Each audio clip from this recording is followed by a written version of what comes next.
Dan Gripper, host of the Pod Save the King podcast, spoke to the Daily Mirror's editor Alison Phillips, who was among the guests at the coronation ceremony on Saturday. Noting the solemnity of the service, Ms. Phillips said King Charles III looked serious throughout, but added the monarch appeared terror-struck when he was processing into Westminster Abbey. "I felt he looked really quite frail, which is not something I'd ever regarded him before," she said. "I think it was the robes and the weight of the robes. But then maybe that is part of the point, that he is a man who is bearing this great weight of what he's about to do. He definitely looked very small inside those cloaks." Ms. Phillips added, "It did feel a huge weight and he seems very small inside it, but I think it probably is a huge weight, and the crown is obviously incredibly heavy, in all senses of that word." While the coronation is an occasion associated with pomp and pageantry, it is also an incredibly solemn religious ceremony. Of all the European monarchies, the House of Windsor is the only one that still has a religious coronation ceremony. It not only marks the official crowning of the new monarch but also signifies the end of an extended mourning period for their predecessor. In this case, King Charles's coronation came almost 8 months after the death of his mother Queen Elizabeth II. The 2-hour service was full of symbolism, with its rituals dating back centuries. Sitting on the historic coronation chair, Charles was anointed by the Archbishop of Canterbury with holy oil consecrated in Jerusalem, marking the center point of the ceremony and symbolizing the conferment of God's grace on the sovereign. Don't miss.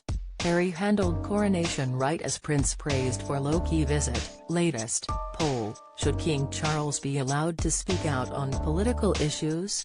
Poll: Charles' modern monarchy begins as royals adopt new social media strategy. Insight: lip readers spot brutal remark King Charles said to Camilla while in gold carriage. A clip of the monarch and Queen Camilla in their coach waiting to enter Westminster Abbey was shared online. Now, 2 lip readers have said that the king was venting frustrations about a delay. "The anointing is considered so sacred, it is done in private, away from the eyes of both the gathered congregation and the television audience. As Charles was anointed, he was hidden by specially made screens. And ultimately, he was crowned with the heavy St. Edward's crown, used in coronations of British monarchs for the last 350 years.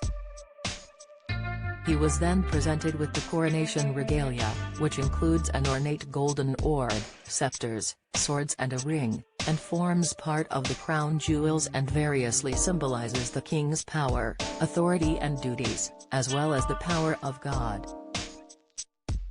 He was crowned with the heavy St. Edward's crown, used in coronations of British monarchs for the last 350 years. Emily Nash, Hello's royal editor, was also in the Abbey for the service. Reflecting on the king's subdued demeanor, she said, "To outsiders looking in, I guess they'd question, why doesn't he have a full wattage smile on his face as the crown comes down? This is his big moment. But it's a huge responsibility, not least just wearing all of that regalia. He is literally weighed down by this, as well as the responsibility."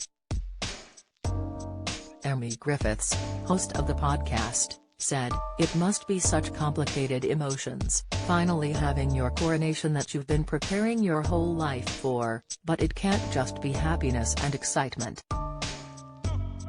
It's bittersweet."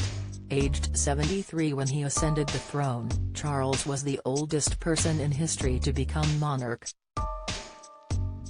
Having been heir apparent for 70 years and the Prince of Wales for 64, he had spent decades readying himself for his crowning moment.